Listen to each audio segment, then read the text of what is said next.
हरी ओम. श्री स्वामी समर्थ. स्वामी महाराज एकदा वाडीला गेले असताना तिथली देवी एकदम उग्र रूप धरून त्रास द्यायला लागली. मध्यान्ह रात्री चोळप्पांना उपद्रव झाला. ते खूप घाबरलेले पाहून इतर मंडळी सुद्धा घाबरून गेली हो. आणि मग चोळप्पांच्या प्रेमाकरता समर्थांना ताप भरला बरं. त्यामुळे समर्थांना अक्कलकोटी आणण्यात आलं. पण चोळप्पांचा उपद्रव मात्र जास्तच वाढत गेला. मग शके 1799 अश्विन शुद्ध नवमीला दिवसा चोळप्पा परलोकाला गेले. त्या दिवशी स्वामींना अजिबात चैन नव्हतं बरं.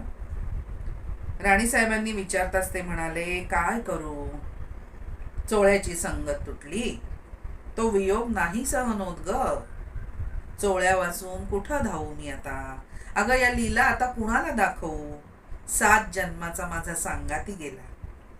हे ऐकलं आणि राणीसाहेबांना सुद्धा फार वाईट वाटलं बरं. अहो खरोखरच चोळाप्पा म्हणजे अगदी एकनिष्ठ भक्त.